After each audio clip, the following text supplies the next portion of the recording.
ಧರ್ಮಸ್ಥಳದ ಪ್ರಕರಣಕ್ಕೆ ಸಂಬಂಧಪಟ್ಟಂತೆ ಒಂದು ಬಿಗ್ ಅಪ್ಡೇಟ್. ಬಿಗ್ ಅನ್ನೋದಕ್ಕಿಂತ ಶಾಕಿಂಗ್ ಅಂತಲೇ ಹೇಳ್ಬೋದು. ಇದನ್ನು ಖುಷಿಯಲ್ಲಿ ಹೇಳ್ಬೇಕಾ, ಯಾಕಂದರೆ ಈ ಕಡೆ ಹೋರಾಟಗಾರರು ಹೇಳ್ತಿದ್ದು ನಿಜ ಆಯಿತಾ ಅಂತ, ಅಥವಾ ಈ ಕಡೆ ಅಷ್ಟೊಂದು ಜನ ಸಾವಿಗೀಡಾಗಿದ್ದಾರಲ್ಲ ಅಂತ ದುಃಖದಲ್ಲಿ ಅಥವಾ ಬೇಜಾರಿನಲ್ಲಿ ಹೇಳ್ಬೇಕಂತ ಗೊತ್ತಾಗ್ತಾ ಇಲ್ಲ ವೀಕ್ಷಕರೇ. ಸೊ ನಿಜಕ್ಕೂ ಕೂಡ ಆಶ್ಚರ್ಯ ಪಡಬೇಕಾಗಿರುವಂಥ ಒಂದು ವಿಷಯನೇ. ಎಷ್ಟು ಜನ ಈಗ ಅಂತ ತಮ್ಗೆ ಆಲ್ರೆಡಿ ತಮ್ಮನೇಲೆಲ್ಲ ನೋಡಿ ಗೊತ್ತಾಗಿರುತ್ತೆ ಅಂತ ಅಂದ್ಕೊಂಡಿದ್ದೀನಿ. ಒಟ್ಟು 1510 ಪ್ರಕರಣಗಳು, ಅದು 14 ವರ್ಷಗಳಲ್ಲಿ, ಅಂದರೆ 1998ರಿಂದ 2014 ಒಳಗೆ. ಯಾರು ಅಣ್ಣನೋ, ಯಾರು ತಂಗಿನೋ, ಯಾರು ಅಪ್ಪ ಅಮ್ಮನೋ ಗೊತ್ತಿಲ್ಲ. ನಿಜಕ್ಕೂ ಇದೊಂದು ಗಂಭೀರವಾದಂಥ ಒಂದು ವಿಷಯ ಅಂತಲೇ ಅಂದ್ಕೊಳ್ಬೇಕು ವೀಕ್ಷಕರೇ. ಅಂದರೆ ತಗೊಳ್ಳೇಬೇಕು, ಯಾಕಂದರೆ ನೀವೇ ಅಂದಾಜು ಮಾಡ್ಕೊಳ್ಳಿ. ಅಷ್ಟು ಪ್ರಕರಣಗಳು, ಅದು 14 ವರ್ಷಗಳಿದೆ. ಅಂದರೆ 3 ಅಥವಾ 4 ದಿನಗಳಿಗೆ ಒಂದು ಪ್ರಕರಣ ಅಂತಲೇ ತಗೊಳ್ಬೋದು. ಅಂದರೆ ಒಂದು ಊರಿನಲ್ಲಿ 3 ದಿನಗಳಲ್ಲಿ ಒಂದು ಶವ ಸಿಗ್ತಾ ಇದೆ ಅಂದರೆ ಸೊ ನಿಜಕ್ಕೂ ಅದು ನಾರ್ಮಲ್ ಅಲ್ವೇ ಅಲ್ಲ. ಸೊ ಆಗಲೇ ಹೇಳಿದಾಗೆ ಗಂಭೀರವಾಗಿ ತೆಗೆದುಕೊಳ್ಬೇಕಾಗಿರುವಂಥ ಒಂದು ವಿಷಯನೇ ವೀಕ್ಷಕರೇ. ಸೊ ಇದೆಲ್ಲ ದಾಖಲೆಗಳನ್ನು SIT ಅವರು ಗ್ರಾಮ ಪಂಚಾಯಿತಿಯಿಂದ, ಪೊಲೀಸ್ ಸ್ಟೇಷನ್ನಿಂದ, ಮುಂದೆ NCRB ಅಂದರೆ ನ್ಯಾಷನಲ್ ಕ್ರೈಮ್ ಬ್ಯೂರೋಯಿಂದ, ಅದರ ಜೊತೆಗೆ ದೇವಸ್ಥಾನದ ಟ್ರಸ್ಟ್ನ ಮಾಹಿತಿಗಳ ಮುಖಾಂತರ ಇದೆಲ್ಲವನ್ನು ಕೂಡ ತೆಗೆದುಕೊಂಡಿರುವಂಥದ್ದು. ಸೊ ವೀಕ್ಷಕರೇ, ಈಗ ಏನು SIT ಅವರು ಇಷ್ಟೆಲ್ಲ ಮಾಹಿತಿಗಳನ್ನು ತೊಗೊಂಡಿದ್ದಾರೆ, ಅಂದರೆ ಅಷ್ಟೊಂದು ಪ್ರಕರಣಗಳನ್ನು ಕೈಗೆತ್ತಿಕೊಂಡಿದ್ದಾರೆ. ಸೊ ಅದರಲ್ಲಿ ಎಷ್ಟೋ ಅನುಮಾನಾಸ್ಪದ ಸಾವುಗಳು ಇದೆ ಅನ್ನುವಂಥದ್ದನ್ನು ಈಗ ಹೇಳಿದ್ದಾರೆ. ಯಾಕಂದರೆ ಎಷ್ಟೋ ಪ್ರಕರಣಗಳಲ್ಲಿ ಗ್ರಾಮ ಪಂಚಾಯಿತಿಯಲ್ಲಿ ಇರುವಂಥ ದಾಖಲೆಗಳಿಗೂ ಜೊತೆಗೆ ದಫನ್ ಮಾಡಿರುವಂಥ ದಾಖಲೆಗಳಿಗೂ ಕೂಡ ಹೊಂದಾಣಿಕೆ ಆಗ್ತಾ ಇಲ್ಲ ಅಂತ ಹೇಳಿದರೆ. ಸೊ ಇದು ಈಗ ಆಲ್ರೆಡಿ ಅಲ್ಲಿ ಸ್ಥಳೀಯರು ಕೆಲವರು ಹೇಳ್ತಾ ಇದ್ದರು. ಯಾಕಂದರೆ ಎಷ್ಟೋ ಪ್ರಕರಣಗಳಲ್ಲಿ ಮಿಸ್ಮ್ಯಾಚಿಂಗ್ ನಡೀತಾ ಇತ್ತು. ಸೊ ತನಿಖೆ ಮಾಡಬೇಕಾಗಿದ್ದವರಿಂದನೇ ಅಂತ ಹೇಳ್ತಾಯಿದ್ರು. ಏನಂದರೆ ಒಂದು ಗಂಡಸಿನ ಮೃತದೇಹ ಬಿದ್ದಿದ್ದರೆ ಅಥವಾ ಹೆಂಗಸಿನ ಮೃತದೇಹ ಬಿದ್ದಿದ್ದರೆ ಅದನ್ನು ಗಂಡಸು ಅಂತ ಮಾಡ್ತಾಯಿದ್ರಂತೆ, ಅಥವಾ ಒಂದು ಮೈನರ್ ಒಂದು ಬಾಲಕಿಯ ಶವ ಬಿದ್ದಿದೆ ಅಂದರೆ ಅದನ್ನು ಹೆಂಗಸು ಅಂತ ಅದನ್ನು UDR ಮಾಡ್ತಾಯಿದ್ರಂತೆ ವೀಕ್ಷಕರೇ. ಸೊ ಹಾಗಾಗಿ ಅವೆಲ್ಲವೂ ಕೂಡ ಈಗ SIT ಅವರ ಗಮನಕ್ಕೆ ಬಂದಿರುವಂಥದ್ದು. ಆ್ಯಂಡ್ ಅದರ ಜೊತೆಗೆ ಎಷ್ಟೋ ಪ್ರಕರಣಗಳು UDR ಆಗಿಲ್ಲ. ಸೊ ಇದನ್ನು ಹೇಳ್ಬೇಕು ಹೇಳ್ಬಾರ್ದು ಅನ್ನುವಂಥದ್ದು ಗೊತ್ತಾಗ್ತಾಯಿಲ್ಲ. ಬಟ್ ಅವ್ರು ಯಾರು ಅಥವಾ ಅವ್ರ ಬಗ್ಗೆ ಯಾರ ಮುಂದೆ ಹೇಳಬೇಕು ಅದನ್ನು ಹೇಳಿ ಆಗಿದೆ. ಸೊ ಒಬ್ಬರು ರಿಟೈರ್ಡ್ ಆದಂಥ ವ್ಯಕ್ತಿ, ಅಂದರೆ ಈಗ ರಿಟೈರ್ಡ್ ಆಗಿದ್ದಾರೆ. ಸೊ ಏನು ಅಂದರೆ ಧರ್ಮಸ್ಥಳದ ಕಾಡಿನಲ್ಲಿ ಒಬ್ಬರು ಭಿಕ್ಷುಕರ ಮೃತದೇಹ ಬಿದ್ದಿರುತ್ತೆ. ಅವ್ರು ಕೊಲೆ ಆದರೂ ಆಗಿರಲಿ ಅಥವಾ ಏನಾದರೂ ಆಗಿರಲಿ, ಸೊ ಅವರು ಮನೆಯವರು ಏನು ಇರೋದಿಲ್ಲ. ಸೊ ಅವ್ರಿಗೆ ಯಾರು ಕೇಳೋರು ಇರೋದಿಲ್ಲ. ಹಾಗಾಗಿ ಅದನ್ನು ತನಿಖೆ ಮಾಡಿ ಏನು ಅಥವಾ ಹಾಗೆ ಮುಚ್ಚಾಕಿದ್ರೆ ಏನು ಅಂತ. ಸೊ ಅಂದರೆ ತನಿಖೆ ಮಾಡ್ತಾ ಹೋದರೆ ತಮಗೆ ಗೊತ್ತು ಎಷ್ಟು ದಿನಗಳು ಹಿಡಿಯುತ್ತೆ, ಮತ್ತು ಅದಕ್ಕೆಲ್ಲ ರೆಕಾರ್ಡ್ಸ್ಗಳು ಮೇಂಟೈನ್ ಮಾಡಬೇಕು, ತುಂಬ ದೊಡ್ಡ ಕೆಲಸ ಅಂದ್ಕೊಂಡು ಸೊ ಅದನ್ನು ಅಲ್ಲೇ ಮುಚ್ಚಾಕ್ತಾಯಿದ್ವಿ ಅಂತ. ಸೊ ಮತ್ತು ಇನ್ನೊಂದು ಕಡೆಯಲ್ಲಿ ತಾವೆಲ್ಲರೂ ಕೂಡ ಅದನ್ನು ಗಮನಿಸಿರ್ತೀರ ಅಂತ ಅಂದ್ಕೊಂಡಿದ್ದೀನಿ.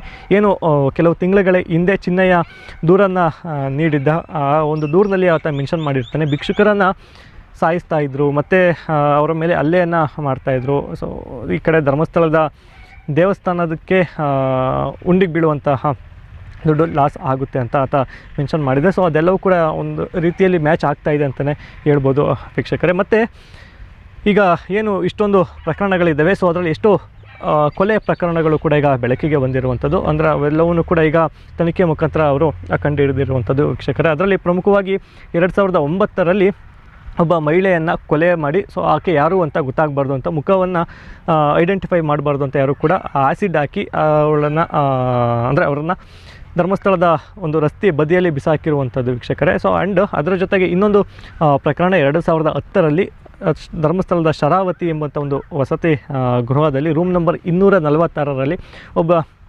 ಮಹಿಳೆಗೆ ಬಟ್ಟೆನ ಬಾಯಿಗೆ ತುರುಕಿ ನಂತರ ಕತ್ತಿಸಿ ಕೊಲೆ ಮಾಡಿರುವಂಥದ್ದು. ಸೊ ಇದನ್ನು ಕೂಡ ಈಗ ತನಿಖೆಯನ್ನು ನಡೆಸ್ತಾ ಇದ್ದಾರೆ. ಅಂದರೆ ಅದನ್ನು ಕೂಡ ಕೈಗೆತ್ಕೊಂಡಿದ್ದಾರೆ ವೀಕ್ಷಕರೇ. ಆ್ಯಂಡ್ ಇನ್ನೊಂದು ಶಾಕಿಂಗ್ ಅಪ್ಡೇಟ್ ಏನು ಅಂದರೆ, ಸೊ ಆಕೆ ಏನು ಕೊಲೆ ಆಯಿತು ರೂಮ್ ನಂಬರ್ 246 ಶರಾವತಿ ವಸತಿ ಗೃಹದಲ್ಲಿ, ಆಕೆಯ ಪೋಸ್ಟ್ ಮಾರ್ಟಮ್ ರಿಪೋರ್ಟ್ ಧರ್ಮಸ್ಥಳದ ಪೊಲೀಸ್ ಠಾಣೆಯಿಂದ, ಅಂದರೆ ಧರ್ಮಸ್ಥಳ ಅಲ್ಲ, ಮುಂಚೆ ಬೆಳ್ತಂಗಡಿ ಪೊಲೀಸ್ ಠಾಣೆ ಇದ್ದಿದ್ದು, ಸೊ ಅಲ್ಲಿಂದ ಅದು ಮಿಸ್ ಆಗಿರುವಂಥದ್ದು. ಸೊ ಇದು ಕೂಡ ಸಾಕಷ್ಟು ಅನುಮಾನಗಳಿಗೆ ಹುಟ್ಟಿಸುವಂತೆ ಮಾಡಿರುವಂಥದ್ದು ವೀಕ್ಷಕರೇ. ಸೊ ಆ್ಯಂಡ್ ಅದರ ಜೊತೆಗೆ ಇನ್ನೂ ಸಾಕಷ್ಟು ಪ್ರಕರಣಗಳಿದ್ದಾವೆ. 2003ರಲ್ಲಿ ನೇತ್ರಾವತಿಯ ಸ್ನಾನಘಟ್ಟದಲ್ಲಿ 40ರಿಂದ 45 ವರ್ಷ ಪ್ರಾಯದ ಒಬ್ಬ ಗಂಡಸಿನ ಮೃತದೇಹ ಕೂಡ ಪತ್ತೆ ಆಗುತ್ತೆ. ಆ್ಯಂಡ್ ಅದರ ಜೊತೆಗೆ ಒಂದು 10ರಿಂದ 12 ವರ್ಷದ ಒಂದು ಪುಟ್ಟ ಹೆಣ್ಣು ಮಗುವಿನ ಮೃತದೇಹವು ಕೂಡ ಪತ್ತೆ ಆಗುತ್ತೆ ವೀಕ್ಷಕರೇ. ಸೊ ಅದೆಲ್ಲವೂ ಕೂಡ ಈಗ ಬೆಳಕಿಗೆ ಬಂದಿರುವಂಥದ್ದು. ಆ್ಯಂಡು ಇದೆಲ್ಲವೂ ಕೂಡ ಈಗ ಅಧಿಕೃತವಾಗಿ ಬಂದಿಲ್ಲ, ಆದರೆ ಕೆಲವೇ ದಿನಗಳಲ್ಲಿ ಅಧಿಕೃತವಾಗಿ ಬರುತ್ತೆ. ಬಟ್ ಈ ಎಲ್ಲ ಏನು ತನಿಖೆ ಇದೆಲ್ಲವನ್ನು ಕೂಡ ಏನದು ಮಧ್ಯಂತರ ವರದಿ ಅಂತ 3 ತಿಂಗಳ ಹಿಂದೆ SIT ಸರ್ಕಾರಕ್ಕೆ ಸಲ್ಲಿಸಿತ್ತು. ಆ್ಯಂಡ್ ನಂತರ ಪರ್ಮಿಷನ್ ಕೂಡ ಕೇಳಿತ್ತು. ಯಾಕಂದರೆ ಈ ಹಿಂದೆ ಇವರು ಏನು ಎಕ್ಸಾಮಿನೇಷನ್ ಮಾಡಿದರು ಮತ್ತು ಏನು ಮಿಸ್ಸಿಂಗ್ ಕಂಪ್ಲೇಂಟ್ಗಳನ್ನು ದಾಖಲಿಸ್ಕೊಳ್ತಾ ಇದ್ರು. ಸೊ ಇದೆಲ್ಲವೂ ಕೂಡ ಕೇವಲ ಒಂದು ಕ್ರೈಮ್ ನಂಬರ್ನ ಅಡಿಯಲ್ಲಿ ಬರ್ತಾಯಿತ್ತು. ಅಂದರೆ ಚಿನ್ನಯ್ಯ ಏನು ದೂರನ್ನು ಕೊಟ್ಟಿದ್ದ ಕ್ರೈಮ್ ನಂಬರ್ 39/25, ಸೊ ಅದರ ಅಡಿಯಲ್ಲಿ ಬರ್ತಾಯಿತ್ತು. ಸೊ ಹಾಗಾಗಿ ಉಳಿದ ಈಗೇನು ಹೇಳಿದೆ ಆ ಎಲ್ಲ ಪ್ರಕರಣಗಳನ್ನು ಕೈಗೆತ್ತಿಕೊಳ್ಳೋದಕ್ಕೆ ಅವ್ರಿಗೆ ಅಧಿಕಾರ ಇರಲಿ. ಕೆಲವು ದಿನಗಳ ಹಿಂದೆ ಮಹಿಳಾ ಆಯೋಗವು ಕೂಡ RTI ಮುಖಾಂತರ ಸರ್ಕಾರಕ್ಕೆ ಕೇಳಿತ್ತು ಆ ಮಧ್ಯಂತರ ವರದಿ ಅಂದರೆ ತನಿಖಾ ವರದಿಯನ್ನು ನಮಗೆ ಕೊಡಿ ಅಂತ. ಸೊ ಅದರ ಮೂಲಗಳಿಂದ ಮತ್ತು ಮೊನ್ನೆ BLR ಪೋಸ್ಟ್ನಲ್ಲೂ ಕೂಡ ಈ ಒಂದು ವರದಿ ಬಂದಿತ್ತು ವೀಕ್ಷಕರ, ತಾವೆಲ್ಲರೂ ಕೂಡ ಗಮನಿಸಿರ್ತೀರ ಅಂತ ಅಂದ್ಕೊಂಡಿದ್ದೀನಿ. ಆದರೆ ಖಂಡಿತವಾಗ್ಲೂ ಕೆಲವು ದಿನಗಳಲ್ಲಿ ಈ ಒಂದು ಮಾಹಿತಿ ಅಧಿಕೃತವಾಗಿ ಯಾರಿಂದ ಬರಬೇಕು ಅವರಿಂದ ಬಂದೇ ಬರುತ್ತೆ ಅಂತ ತಮ್ಮೆಲ್ಲರಿಗೂ ಕೂಡ ಹೇಳ್ತೀನಿ. ಆ್ಯಂಡು ಇನ್ನೊಂದು ಮುಖ್ಯವಾದಂಥ ವಿಷಯ, ಈಗೇನು SIT ಆಗಿ 1 ವರ್ಷ ಆಗ್ತಾ ಬಂತು. ಸೊ ಈ ಒಂದು ವರ್ಷದಲ್ಲಿ ಒಟ್ಟು SITಗೆ 73ರಿಂದ 74 ದೂರುಗಳು ಬಂದಿರುವಂಥದ್ದು. ಅಂದರೆ ಅದೇ ಸ್ಟೇಷನ್ಗೆ ಹೋಗಿ ಸೊ ಅಲ್ಲಿ ಅವರ ಮನೆಯವರು ಮಿಸ್ ಆಗಿದ್ದಾರೆ, ಧರ್ಮಸ್ಥಳಕ್ಕೆ ಬಂದಂಥವ್ರು ಅಂತ ದೂರನ್ನು ನೀಡಿರುವಂಥದ್ದು. ಒಟ್ಟು 73 ದೂರು. ಅದರಲ್ಲಿ ಇನ್ನೊಂದು ದೂರು ಮಾತ್ರ ಧರ್ಮಸ್ಥಳಕ್ಕೆ ಹೋಗ್ತೀನಿ ಅಂತ ಹೇಳಿ ಹೋದವರು ಬಂದಿಲ್ಲ ಅಂತ ದೂರನ್ನು ನೀಡಿರುವಂಥದ್ದು ವೀಕ್ಷಕರೇ. ಮತ್ತು ಈ ಹಿಂದೆ ಏನು SITಯಲ್ಲಿ ಒಂದು ಎಕ್ಸಾಮಿನೇಷನ್ ಟೈಮ್ನಲ್ಲಿ 7 ತಲೆಬುರುಡೆಗಳು ಪತ್ತೆ ಆಗಿತ್ತು. ಸೊ ಆ ಎಲ್ಲ ಬುರುಡೆಗಳ ಒಂದು ಮನೆಯವ್ರನ್ನ ಮತ್ತು ಅವ್ರು ಯಾರು ಅನ್ನುವಂಥದ್ದನ್ನ ಪತ್ತೆ ಹಚ್ಚುವಂಥ ಕಾರ್ಯವನ್ನು ಮಾಡ್ತಾ ಇದ್ದಾರೆ ವೀಕ್ಷಕರೇ. ಅದರಲ್ಲಿ 2 ತಲೆಬುರುಡೆಗಳು ಅಥವಾ ಅಂದರೆ ಮಾನವನ ಅವಶೇಷಗಳು ಯಾರದ್ದು ಅಂತ ಪತ್ತೆ ಆಗಿದೆ. ಒಂದು ಮಡಿಕೇರಿ ಮೂಲದ ಅಯ್ಯಪ್ಪ ಎಂಬುವಂಥವ್ರದ್ದು, ಆ್ಯಂಡ್ ಅದರ ಜೊತೆಗೆ ಇನ್ನೊಂದು ತುಮಕೂರಿನ ಗುಬ್ಬಿ ಮೂಲದ ಶ್ರೀನಿವಾಸ್ ಎಂಬ ಆ ಥರದ್ದು ಅಂತ ಗೊತ್ತಾಗಿದೆ. ಇನ್ನು ಉಳಿದ ತಲೆಬುರುಡೆಗಳನ್ನು ಒಂದು ಐಸೋಟೋಪ್ ಟೆಕ್ನಾಲಜಿಯ ಮುಖಾಂತರ ಏನು ಬುರುಡೆಗಳು ಸಿಕ್ಕಿದೆ, ಸೊ ಆ ಒಂದು ಬುರುಡೆಯನ್ನು FSLಗೆ ಕಳಿಸಿ ಅವರು ಯಾವ ಭಾಗದವರು ಅಂತ ಪತ್ತೆ ಹಚ್ಚುವಂಥ ಒಂದು ಕಾರ್ಯವನ್ನು ನಡೀತಾ ಇದೆ. ಮತ್ತು ಆ ಭಾಗದಿಂದ ಯಾರೆಲ್ಲ ದೂರನ್ನು ನೀಡಿದರು ಸೊ ಅವರನ್ನು ಕರೆಸಿ ಅವರ ಒಂದು DNA ಸ್ಯಾಂಪಲ್ಸ್ಗಳನ್ನು ಕೂಡ ತೆಗೆದುಕೊಳ್ತಾ ಇರುವಂಥದ್ದು. ಆ್ಯಂಡ್ ತುಂಬ ಜನ ಕೇಳ್ತಾ ಇದ್ರಿ ಇನ್ನು ಎಷ್ಟು ದಿನ ಈ ಒಂದು ಪ್ರಕರಣ ಹಿಡಿಯುತ್ತೆ, ಆಲ್ರೆಡಿ 1 ವರ್ಷ ಆಗ್ತಾ ಬಂತು ಅಂತ. ವೀಕ್ಷಕರೇ, ಇದೆಲ್ಲವೂ ಕೂಡ ತುಂಬ ವರ್ಷಗಳ ಹಿಂದೆ ನಡೆದಂಥ ಪ್ರಕರಣ ಮತ್ತು ತುಂಬ ವರ್ಷಗಳ ಕಾಲ ನಡೆದಂಥ ಒಂದು ಪ್ರಕರಣ. ಹಾಗಾಗಿ ಇದಿನ್ನೂ 1, 2 ಅಥವಾ 3 ವರ್ಷಗಳು ತೆಗೆದುಕೊಂಡ್ರೂ ಕೂಡ ಆಶ್ಚರ್ಯ ಪಡಬೇಕಾಗಿಲ್ಲ. ಏಕೆಂದರೆ ಇವೆಲ್ಲ DNA ಒಂದು ಕೇಸಸ್ಗಳು ಆಗಿರೋದ್ರಿಂದ ತುಂಬ ವರ್ಷಗಳು ಹಿಡಿಯುತ್ತೆ.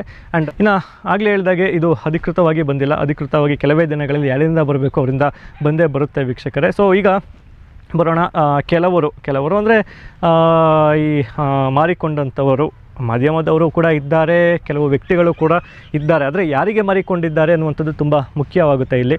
ಸೊ ಅವರುಗಳು ಒಂದೊಂದು ಸ್ಟೇಟ್ಮೆಂಟ್ಗಳನ್ನು ಕೊಡ್ತಾ ಇದ್ದಾರೆ. ಈಗ ಚಿನ್ನಯ್ಯ ಏನು 200 ಕೋಟಿ ಆರೋಪವನ್ನು ವ್ಯಕ್ತಪಡಿಸ್ತಾ ಧರ್ಮಸ್ಥಳದ ಮೇಲೆ ಷಡ್ಯಂತ್ರ ಆಗಿದೆ ಅಂತ. ಸೊ ಅದರ ಮೇಲೆ ಕೊಡ್ತಾ ಇರುವಂಥದ್ದು ಏನು ಅಂದರೆ ಇದನ್ನು CBIಗೆ ಒಪ್ಪಿಸಬೇಕು. ಈ ಕಡೆ ಸೌಜನ್ಯ ಪ್ರಕರಣ ನೆಕ್ಸ್ಟ್ ಜುಲೈ 14ಕ್ಕೆ ಕೋರ್ಟ್ ಇದೆ. ಅದನ್ನು CBI ತನಿಖೆ ಮಾಡಬೇಕೋ ಮಾಡಬಾರ್ದು ಅನ್ನುವಂಥದ್ದು ಹಿಂದೆ ಮುಂದೆ ನೋಡ್ತಾ ಇದ್ದಾರೆ. ಸೊ ಅದಕ್ಕೆ ಲೆಟರನ್ನು ಬರೆಯೋದಕ್ಕೆ ಅಥವಾ ಅದಕ್ಕೆ ಮನವಿಯನ್ನು ಅಥವಾ ತನಿಖೆಗೆ ಆಗ್ರಹಿಸೋಕ್ಕೆ ಆಗ್ತಾಯಿಲ್ಲ. ಈ ಕಡೆ ಈ ಒಂದು ಪ್ರಕರಣವನ್ನು ಒಂದು ರೀತಿಯಲ್ಲಿ ಹಾದಿ ತಪ್ಪಿಸೋದಕ್ಕೆ ಅಂತ ಹೇಳ್ತಾ ಇದ್ದಾರೆ ಅಂತ ಅನುಮಾನ ವ್ಯಕ್ತ ಆಗ್ತಾ ಇದೆ ಸಮಾಜದಲ್ಲಿ. ಸೊ ಇದನ್ನು CBIಗೆ ಕೊಡಬೇಕು ಅಂತ ಇದ್ದಾರೆ ಕೆಲವರು ಶಾಸಕರುಗಳು. ಆ್ಯಂಡ್ ಅದು ಬಿಟ್ಟರೆ ಒಬ್ಬರು ಸ್ವಾಮೀಜಿ ಕೂಡ, ಸೊ ಅವ್ರಿಗೆ ಬೈಬೇಕಾಗಿಲ್ಲ, ಬಟ್ ಅವರನ್ನು ಯಾರು ಕಾಲೇಜ್ಗೆ ಹೋಗೋ ವಯಸ್ಸಿನಲ್ಲಿ ಸ್ವಾಮೀಜಿಯನ್ನು ಮಾಡಿದರು, ಒಂದು ರೀತಿಯಲ್ಲಿ ಅಧಿಕಾರದ ವಯಸ್ಸು, ಯಾರೋ ಕಿವಿಗೆ ಹೇಳಿದ್ದನ್ನು ಹೇಳ್ತಾ ಇದ್ದಾರೆ ಅಂತ ಅಂದ್ಕೊಳ್ತಾ ಇದ್ದೀನಿ. ಸೊ ಅವ್ರುಗಳು ಹೇಳುವಂಥದ್ದು ಯಾರು ಅಂತ ಗೊತ್ತಾಯಿತು ಅಂತ ಅಂದ್ಕೊಳ್ತೀನಿ. ಸೊ ಅವ್ರುಗಳು ಹೇಳ್ತಾ ಇರುವಂಥದ್ದು ಈ ಷಡ್ಯಂತ್ರವನ್ನು ತನಿಖೆಯನ್ನು ಮಾಡಿ ಅಂತ. ಸೊ ನಿಜ ಅವ್ರಿಗೆಲ್ಲ ಯಾವಾಗ ಬುದ್ಧಿ ಬರುತ್ತೆ ಅಂತ ಗೊತ್ತಿಲ್ಲ ವೀಕ್ಷಕರೇ. ಸೊ ಖಂಡಿತವಾಗ್ಲೂ ಅವ್ರುಗಳನ್ನ ಯಾರನ್ನೂ ಬಿಡೋದಿಲ್ಲ. ನೆಕ್ಸ್ಟು ಯಾವಾಗ ಇದು ಅಧಿಕೃತವಾಗಿ ಬರುತ್ತೆ ಅವ್ರ ಹತ್ರ ಹೋಗಿ ಈ ಒಂದು ಏನು ಸತ್ಯ ಆಚೆ ಬರುತ್ತೆ ಸೊ ಇದ್ರ ಬಗ್ಗೆನೂ ಕೂಡ ಮಾತನಾಡಿ ಅಂತ ಆಡಿಸ್ತೀವಿ. ಮಾತಾಡಲಿಲ್ಲ ಅಂತಲೇ ರಿಪೋರ್ಟ್ ಮಾಡ್ತೀವಿ.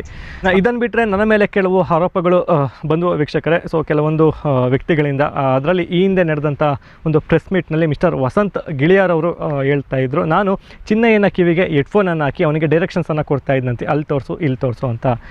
ಇದನ್ನು ಕೇಳಿ ನನಗೆ ಕೋಪ ಬರಲಿಲ್ಲ, ನಿಜಕ್ಕೂ ನಗು ಬಂತು. ಒಬ್ಬರು ಪತ್ರಕರ್ತರ ಬಾಯಲ್ಲಿ ಇಂಥ ಸಿಲ್ಲಿ ಸ್ಟೇಟ್ಮೆಂಟ್ಸ್ ಬರ್ತಾ ಇದೆ ಅಂತ.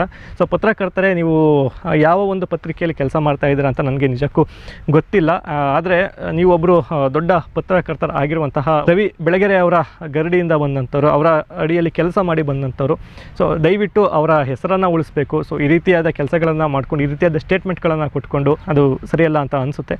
ಸೊ ಇದಿಷ್ಟು ವೀಕ್ಷಕರೇ. ಸೊ ಮತ್ತೇನಾದರೂ ಅಪ್ಡೇಟ್ಗಳಿದ್ದರೆ ಖಂಡಿತವಾಗ್ಲೂ ನಾನು ನಿಮಗೆ ಮುಂದಿನ ಒಂದು ವಿಡಿಯೋದಲ್ಲಿ ಬಂದು ತಿಳಿಸ್ತೇನೆ. ಆ್ಯಂಡ್ ಅದರ ಜೊತೆಗೆ ಆಗಲೇ ಹೇಳಿದಾಗೆ ಅಧಿಕೃತವಾಗಿ ಬಂದ ತಕ್ಷಣ ಸೊ ಒಂದು ಅಭಿಯಾನವನ್ನು ಶುರು ಮಾಡ್ಕೊಳ್ಬೇಕು ಅಂತ ಅಂದ್ಕೊಳ್ತಾ ಇದ್ದೀವಿ. ಸೊ ಯಾಕಂದರೆ ಈಗ ಆಗಲೇ ಹೇಳ್ದಂಗೆ ಮಾರಿಕೊಂಡ ಮಾಧ್ಯಮಗಳಲ್ಲಿ ಈ ಎಲ್ಲ ವರದಿಗಳು ಪ್ರಸಾರ ಆಗ್ತಾನೇ ಇಲ್ಲ. ಸೊ ಹಾಗಾಗಿ ಅತಿ ಹೆಚ್ಚು ಜನರಿಗೆ ಇದನ್ನು ಮುಟ್ಟಿಸ್ಬೇಕು ಒಂದು ಅಭಿಯಾನದ ಮುಖಾಂತರ. ಸೊ ನಮ್ಮಂಥ ಚಿಕ್ಕ ಮಾಧ್ಯಮಗಳ ಮುಖಾಂತರ ಮುಟ್ಟಿಸೋಣ ಅಂತ ಅಂದ್ಕೊಂಡಿದ್ದೀವಿ. ಆ್ಯಂಡ್ ಸಾಕಷ್ಟು ಜನ ಇದರ ಬಗ್ಗೆ ಸುದ್ದಿಯನ್ನೇ ಮಾಡ್ತಾ ಇಲ್ಲ. ಆ್ಯಂಡ್ ಅದರ ಜೊತೆಗೆ ಅಂದರೆ ಸುದ್ದಿಯನ್ನು ಮಾಡ್ತಾಯಿಲ್ಲ ಅಂದರೆ ಬಾಯನ್ನು ಮುಚ್ಚಿಸ್ತಾ ಇದ್ದಾರೆ. ಕೆಲವರನ್ನ ಕೊಂಡ್ಕೊಳ್ತಾ ಇದ್ದಾರೆ, ಕೆಲವನ್ನ ಎದುರಿಸ್ತಾ ಇದ್ದಾರೆ, ಕೆಲವು ಚಾನಲ್ಸ್ಗಳನ್ನು ಬ್ಲಾಕ್ ಮಾಡಿಸ್ತಾ ಇದ್ದಾರೆ. ಈಗ ಅದರಲ್ಲಿ ನನ್ನ ಚಾನಲ್ನು ಕೂಡ ಬ್ಲಾಕ್ ಮಾಡಿಸ್ಬೇಕು ಅನ್ನುವಂತಹ ಕೆಲಸಗಳು ನಡೀತಾ ಇದೆ ವೀಕ್ಷಕರೇ. ಸೊ ಅದೆಲ್ಲವೂ ಕೂಡ ಗೊತ್ತಾಯಿತು. ಸೊ ಒಂದು ಪಕ್ಷ ನೀವುಗಳು ನನ್ನ ಯುನೈಟೆಡ್ ಮೀಡಿಯಾನ ಬಾಯಿ ಮುಚ್ಚಿಸ್ಬೋದು, ಆದರೆ ಅಭಿಷೇಕ್ನ ಬಾಯಿ ಮುಚ್ಚಿಸೋದಕ್ಕೆ ಆಗೋದಿಲ್ಲ. ಬೇಕಾದರೆ ಇನ್ನೊಂದು ಯುನೈಟೆಡ್ ಮೀಡಿಯಾ ಧರ್ಮಸ್ಥಳ ಅಂತ ಹಾಕ್ಕೊಂಡು ನಾನು ಪ್ರಸಾರವನ್ನು ಮಾಡ್ತೀನಿ. ಎಸ್ ವೀಕ್ಷಕರೇ, ಇದಿಷ್ಟು ಇವತ್ತಿನ ಈ ಒಂದು ವಿಡಿಯೋ. ಆಗಲೇ ಹೇಳಿದಾಗೆ ನೆಕ್ಸ್ಟ್ ಅಪ್ಡೇಟ್ನ ಮತ್ತೊಂದು ವಿಡಿಯೋದಲ್ಲಿ ತಿಳಿಸ್ತೀನಿ. ಧನ್ಯವಾದಗಳು.